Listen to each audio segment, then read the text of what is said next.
என்ன பண்ற? அண்ணா, இந்த கோட்டை நம்ம 3 நாளைக்கு முன்னாடி தானே போட்டோம். நான் வளர்ந்த அளவுக்கு. ஆனா ஏன் மேல ஒரு கோட்டை போட்டு வச்சிருக்க?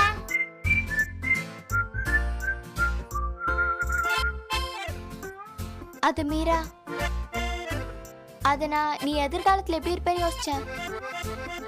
நீ எப்பயும் இதே மாதிரி குட்டியா இருப்ப, வளர மாட்டியா என்ன?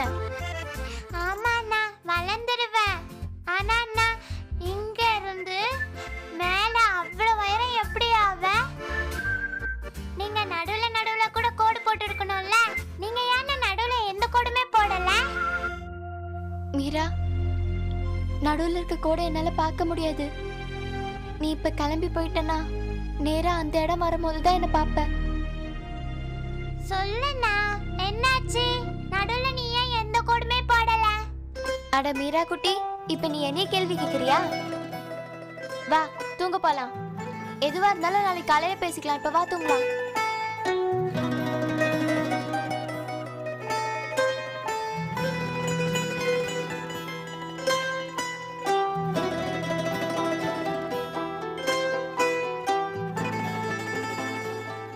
மீரா, ஒருவேளை நீ காலையில சீக்கிரமா இருந்துச்சுன்னா என்னை விட்டுட்டு கீழே போகாத. ஏன்னா? ஏன்னா நாளைக்கு ராக்கில. காலையில நான் கண்ணை திறந்து பார்க்கும்போது நீ என் முன்னாடி நிக்கணும்னு நான் விரும்புறேன்.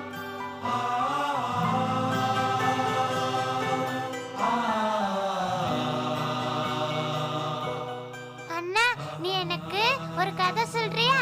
ஒருவேளை உனக்கு தூக்கம் வருதுன்னா சொல்லாத, நான் அப்படியே தூங்கிடுறேன். நீ இப்ப தூங்குனா? இல்ல மீரா, நீ என்ன சொன்னாலும் நான் கண்டிப்பா நிறைவேற்றுவேன். ஆமா மீரா, நான் உனக்கு ஒரு நல்ல கதையை சொல்றேன். ஒரு ஊர்ல ஒரு பெரிய மாளிகை, அதுல ஒரு அழகான ராஜ்குமாரி இருந்தா. அவ கூட ஒரு அண்ணனும் இருந்தான். அவன் அவளை ரொம்ப நல்லா பாத்துக்கிட்டான். எப்பவும் அவ கூட தான் இருப்பான். அவங்க ஒருத்தருக்கு ஒருத்தர் பாசமா இருந்தாங்க. அதுக்கப்புறம் என்னாச்சு தெரியுமா? திடீர்னு ஒரு ஆள் வந்து திடீர்னு அந்த ராஜ்குமாரியை தூக்கிட்டு போயிட்டாரு. ஆனா அண்ணா, அப்ப அவரோட அண்ணன் என்ன பண்ணிட்டு இருந்தாரு? அவர்கிட்ட இருந்து அவர் தங்கச்சி எப்படி பறிச்சிட்டு போக விட்டாரு? மீரா, அவளோட அண்ணன் எவ்வளவோ முயற்சி பண்ணான். ஆனா அந்த ஆள் இருக்கான்ல, ரொம்ப பலசாலி. அவரு ராஜ்குமாரிய பறிச்சுட்டு போயிட்டாரு. அண்ணா, அந்த ராஜ்குமாரி ரொம்ப அழுதுருப்பாங்கல்ல? இல்ல மீரா, அந்த ராஜகுமாரி சுத்தமா அழுகல. ஏன் தெரியுமா? ஏன்னா அவளுக்கு நம்பிக்கை இருந்தது. அவளோட அண்ணா அவனை கண்டிப்பா கூட்டிட்டு போக வருவாருன்னு. மீரா, நம்பிக்கைன்றது பெரிய விஷயம். அப்புறம் அதான் நம்மளுக்கு நிறைய சக்தி தரும். அப்புறம் இந்த ராஜகுமாரி இந்த நம்பிக்கையிலே ரொம்ப சந்தோஷமா இருந்தா.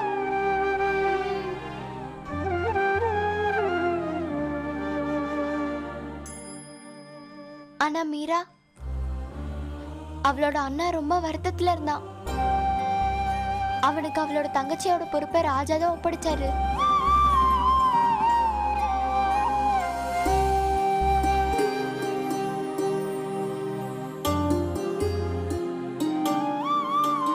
மீரா, அவன் அவளோட தங்கச்சி பெருசாகணும்னு காத்துட்டு இருந்தான்.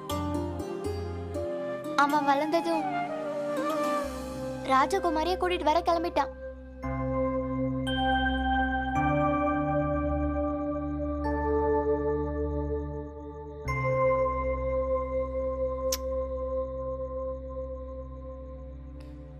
கவலைப்படாத மீரா குட்டி, நான் உனக்கு வாக்கு தரேன். நானும் வளர்ந்து பெருசானதுக்கு அப்புறம் உன்னை கூட்டிட்டு போக கண்டிப்பா வருவேன்.